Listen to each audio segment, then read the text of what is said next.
Okay, so how much should I invest? I'm pretty sure that this is a question that many people already have, including those that are already investing in the market currently. And if you just do a quick Google search or ask around, maybe you'll get answers like, okay, you should invest the amount that you are willing to lose. You should invest an arbitrary amount of your net worth or income and such things like that. However, I believe that these are all very arbitrary and doesn't really serve any practical purpose of deciding a fixed amount or come up with a value that one should actually be sticking to, like 1,000, 2,000 a month and so on. Alright, so coming to this, today I will just present a method that I use and also what I feel is more practical for one to derive a investable amount that they can be comfortable with putting in. Okay, so instead of looking at how much should you invest, first let's take a look at how much do you need to spend, right? Because obviously after the amount you need to spend, whatever is left, you can feel pretty comfortable to invest this and don't touch that in for quite a while. Quick Google search again, what you can see here is that most people, okay, some expert suggest the 50-30-20 rule, which is 50% going to essential item and certain percentage you buy your one, certain percentage you should save. However, the portion here that I feel is the most relevant is that there is no hard and fast rule, right? In fact, going by percentages to allocate your spending, investing and whatever is actually a pretty terrible idea, because this simply implies that if you earn more, you should spend more, which, okay, if you say that if you earn more and you should save more, I agree with that. But to say that if you earn more, you should spend more, then yeah, I cannot roll with that, okay? And this would also mean that for someone who is earning very little, for example, if you are just working part-time, right, you just got laid off, if you are only bringing in like 1,000 plus a month, most of it will simply all be essentials. Everything is essential, you know, you can't even proportion it, this whatever this pie chart is saying anymore. Okay, yeah, this pie chart. Okay, so we won't be looking at this, and today I'll be presenting to you what I personally feel is more reasonable, is more practical, and something that yes, I'm actually following as well. Coming to budgeting, which I believe is the most important aspect of any personal financial planning. Okay, so when we talk about budgeting, most people would come up with things like, yeah, I budget for food, I budget for transport, I budget for bills. And yes, I believe these are all very easy expenses to budget for, because transport, yeah, you can calculate how much cab you are taking. Food, you can calculate or rather just budget how much you want to spend, and bills are more or less the same. However, most of the time when someone plan budget and reality doesn't match, it typically not due to whatever you see here, right? Definitely if you are overspending on food, transport and bills, then yeah, it's something you can rectify pretty fast as well. And most people do not take into account are what I call one-off expenses. Okay, so as you can see everything here, I'm pretty sure most of you would at least have half of them. Okay, so even personally I have some skincare as well. And these are all costs that might seem one-off. Yeah, you purchase them once in a while, maybe once a year, maybe twice a year. Especially holidays, you might just keep thinking it's a one-off, one-off, one-off.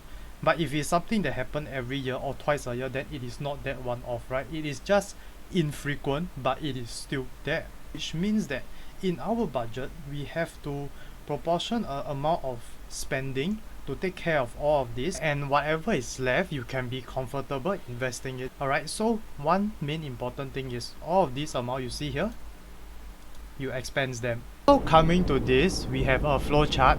Don't worry, I know I'm blocking. I will be back. Okay, so what happens is that yes, we start off with a take-home income, and then we less our surface recurring expenses, which are what we saw just now, your transport, your bills and so on. Then we remove your proportion one-off expenses, which are yes, your holidays, your skincare, your maintenance and so on. Okay, I will go into more details of perhaps what you should consider and how to proportion them out later. Until you have your emergency fund built up, then you can consider putting them in investing securities. If not, yep, definitely get your emergency fund up first. Alright, I'm back. Okay, so now let's talk about some more real life examples so we can put a tangible value to whatever is happening here. And as you can see, we are just talking about, let's say, two example, person A and person B. Let's just assume that person A and person B kind of have the same things that they are considering, which is like recurring expenses, a proportion expenses, and yeah, the only difference between them is that their gross salary is different, so earning capacity. And these are the stuff that I would say would be pretty relevant to people of our age. Okay, so yes, we have things like insurance, holiday, household maintenance, wear and tear replacement, so maybe your computer spoil or something like that, health checkup, and miscellaneous, right, which can be your Netflix, Spotify, just buying toys like him. Okay, so miscellaneous expenses. And also we have to consider longer term expenses, which can be in the next not so far actually, like let's say you want to buy house, buy car, get married, and so on. And yes, these are actually pretty costly if you actually break them down into a monthly kind of thing. Individual to individual, craft out your own consideration of what lump sum expenses you might have even several years ahead, and then you should probably start saving for it now.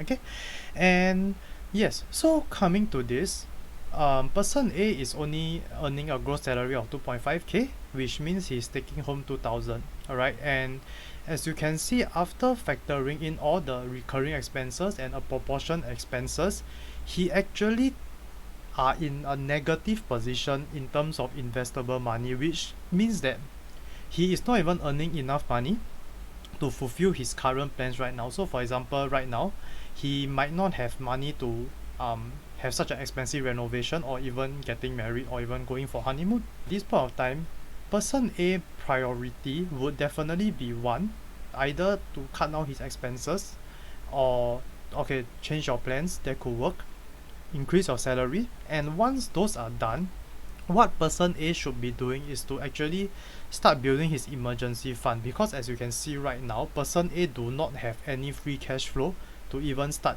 building up his emergency fund in case he get laid off or whatever.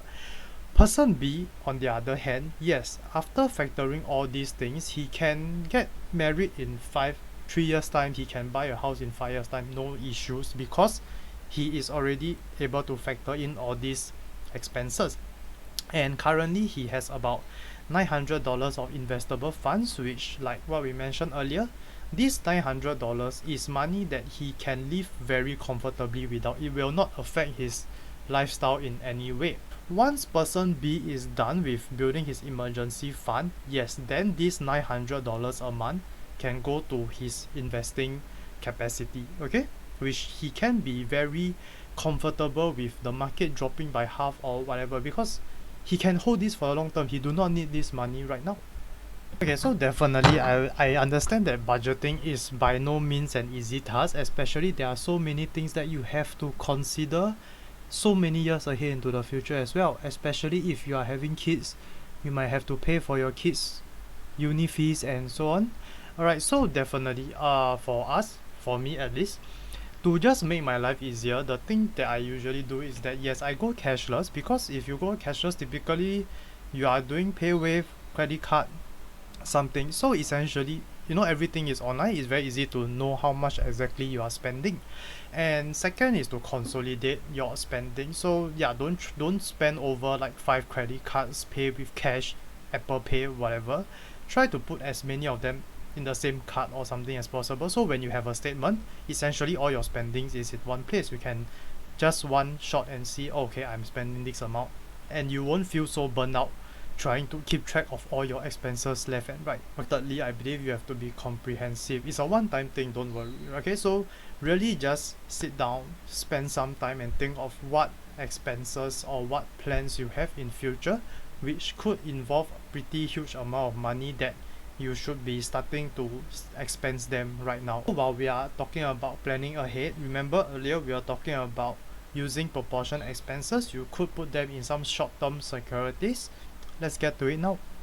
Obviously, if you are buying a house in only 5 years time, or if you are only getting married in 3 years time, the amount of money you are building up till then is actually pretty significant, right? So we do not want to have 30 or 50k sitting in your bank account at that point of time. Okay, so definitely not endowment plans, because I believe they run at least 10 years. Is if you have money that you know you will spend it in the not so far future, but you also do not want to have this amount of money in a product that will fluctuate over time. Okay, so I hope at the end of today's video you should be able to have a basic idea of how much you should be spending, investing, or at least start to consider your future expenses, and whatever is left, then you can start investing in it. Okay, so good luck.